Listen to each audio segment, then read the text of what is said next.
All right, DIY. Oh, what's this? Look at these. Oh, shiny IMSs, eh? What's going on here, mate? Just a bit of a freshen up. Bit of a fresher. These coils look old. How old are they? 6 years old. Oh, okay. Still very happy with them. What year's the car? 2014. Oh, yeah. So you had it for 6 years since new? 6 years since new. And fitted the Dobinsons at 1600 Ks. The yellow twin tubes, yeah? Twin tubes, yep. Out with the old in with the new. And how'd you like those? they were excellent. Yeah, Fantastic. That good? You sure they were that good, were they? They were good. Nah, they were pretty good. They were just pretty good. Really? They were good. Just pretty good. No, they were good. Really? Yeah. You're not overdoing it, are you? No, of course not. Okay. I don't know, mate. Sounds like a bit of a setup to me, man. I reckon you need to just go, they were alright. No, they were good. Okay, so springs are staying there. You happy with those? Yep. No damage to them. They're pretty good. That's it. Springs are for life if you're happy with the height. So just freshening up the dampening here. So IMS, no remote reservoirs, good, nice and reliable. You'll have to give us some feedback on these. We've only got quite a few people with them now, but we are looking to hear from people, particularly people that have had the twin tubes in for years and changing nothing else other than the shockers. Like this will be a good comparison, good to know. We've got the remote reservoirs and 2 of our Prados with the boots at the bottom here. So far so good. Obviously we've got to pull the dints out of these once they're all fitted. Bada bing. Alright, cool. Same at the front? Same at the front. IMS, new IMSs in the front, and yeah, very happy with them. Service from Dobinsons was excellent. If anybody wants to know what the monotubes are worth, if you've already got your springs and you're looking at upgrading or refreshing, they're going to be probably work out to be about, depends where you are in Australia, about $1,100 to your door on the east coast and probably about $1,200 on the west coast. But anyway, if that helps.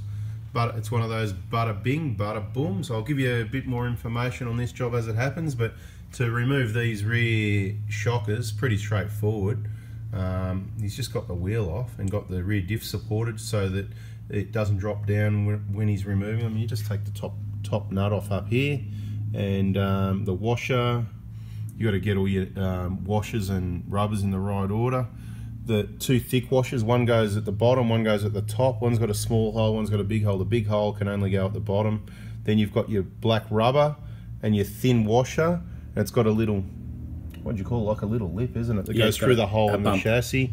And this top rubber's just flat, and you've got your other thick, and the nut's about to go on, and just nip those up nicely. Pretty well with these, they go to the end of the thread normally, but look, you know, just whatever, just nicely.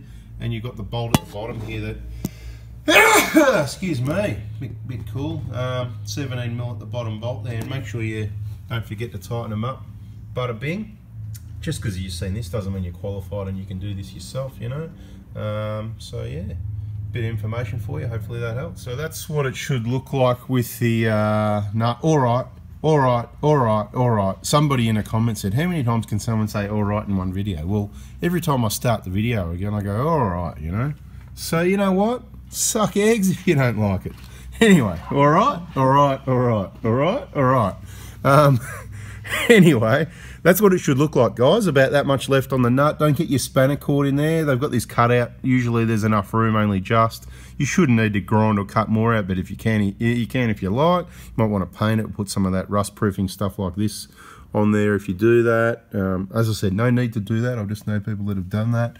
If you can, when you're fitting it, try and get this washer sitting in the slot. Oh, look, I'm cutting myself open. Get the washer sitting in the slot so it locks into the chassis. If you don't, it'll probably fall into place anyway. But yeah, it is. Yeah. Oh, is it in? Is it in? Is it in? Is it in? Just double check. Well, you know, let me see. Well, it's on an angle, so it looks like it is. Yeah. Didn't you know that? Yeah, I thought it was. Just, you make me bloody DIYs. I don't know. Anyway, I'm just supervising DIY stuff, you know. So obviously, my fault. I'm not a good supervisor. Mate, it's fine, and if it's not, it'll, you know, pop around into place anyway, and maybe it won't, and we'll see. If it gets noisy and squeaky, we'll pull it back out, and we'll go, oh my God, look what you've done, and we'll do another video. Anyway, these things look awesome. That bottom bolt there, don't forget to tighten that one up. You can look up the torque spec. We don't use that again. It's one of those things we've been around for decades.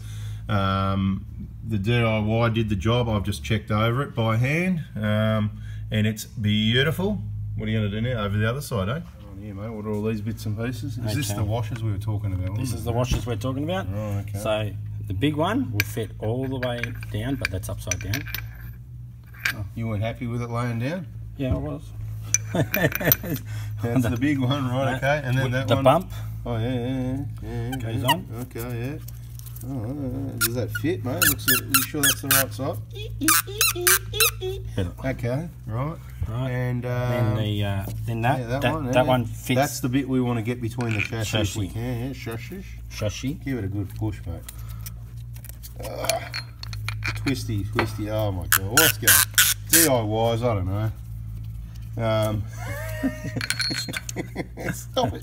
Okay, so that's going to go through, and then we're going to put the rubber, That will go on. the chassis, then the rubber, then that what's one. left. Yeah, you can't really get it wrong. Well, you can. But. You can. All right, cool. All right, have fun. I could get it wrong if I tried. Okay, so that little washer in the slot, you can see the little hole up there. Yeah, okay, cool. And that'll sort of go on an angle as you tighten it up. Go for it. Don't worry about the camera view, mate. We can work around it. Yeah. You know what you're doing there. Doesn't look like anything's ratcheting to me. I might stop now. All right, cut. Oh, now we got it. There you go. Look at that. He was trying to jump the gun, guys. What happened was, you know, he got the nut started, and you know, it had no resistance on. He's trying to ratchet, yeah. So I said, mate, put the spanner down. You know how I tell people off, you know. So he got it a bit tighter with the fingers. So once it started to get a bit of resistance, then with a ratchet spanner, bada bing, you know the deal. He's going to tighten that one down, and these ones are nicely going just when they touch the end of the thread. Sits really nice on the bushes, as it turns out. So it's not always the case with all brands. If you're watching the video and you've got other brands and that, you know, non-specific information other than, you know, what these specifically are. All right. Complete these works at your own risk. Just because you've seen a couple of videos doesn't mean you're a specialist, you're qualified and you know what you're doing. Watch some more videos. Don't watch anyone else's videos. You get a bit misled with other information.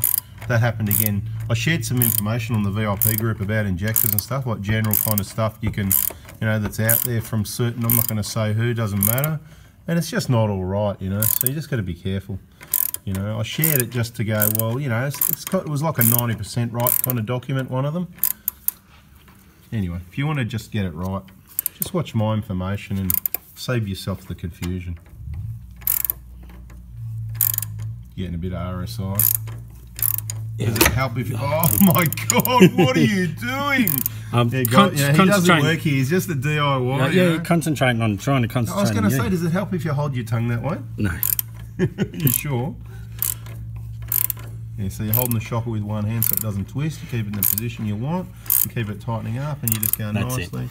Just went to the end of the thread just nicely, yeah? Yep. Yeah, you'll feel a lot more resistance and it'll want to twist. You won't be able to see. It's about the same length as the other one. Beautiful. Oh, look at that nut where you sort of slipped on it a bit. Oh, unbelievable. Hey, that bottom bolt. Yeah, we better tighten that one up. All right, so just having a final look at the fit up. From underneath, a few dents in the rubber, you can just pop those out when you see those. You don't have to, no big deal. Oh, look at that, he's left fingerprints on his own. Shockers. That's shocking. Anyway, look at those babies, right? You don't need to put the zip tie, it's up to you, but you don't need to put the zip tie at the bottom because look, that isn't going to lift up, you know what I mean? That's going to just come out of the groove there and lift up on its own, right? So you don't have to put the zip tie at the bottom there. I suggest if it comes to two, you put the zip tie at the top. And each service you just check, because they, you know, zip ties, they deteriorate, and I don't think they're as good quality as the rubber. And sometimes they can break. It's not a big deal, but you want to make sure you've got that. So maybe even carry spare zip ties on trips for things, something to check, because if you've got rocks being thrown here, you're not going to want that happening, hitting the shaft with the rubber not there, if you know what I mean. So, bada bing. You can see quite dirty under here. The Dobinsons springs aren't even green, they're brown, like the rest of the vehicle, quite grimy and not clean. This side here, it's all fitted up. Like I said, guys, don't forget those bolts there. Make sure they're there. They don't usually go missing. You can tell it doesn't get used enough off-road anyway, because see the bolt's still in really good condition. When these do trips and tracks, they get hammered quite quickly actually. Quite disappointing to see that like that. It really brings home how much the vehicle doesn't do enough trips. But anyway, that's another story. Might as well sell it and get a Camry instead of a Prado, and I think I'm going to go for a run now. I'm out of here.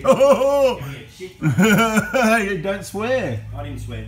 Alright guys, same thing's happening at the front, upgrading from the old twin tubes to the mono tubes. That'll be a separate video. If you got something out of this one, please give us a thumbs up, subscribe. That was rear suspension information, monotube upgrade, and we'll have a separate video for the front. Bada bing, bada boom.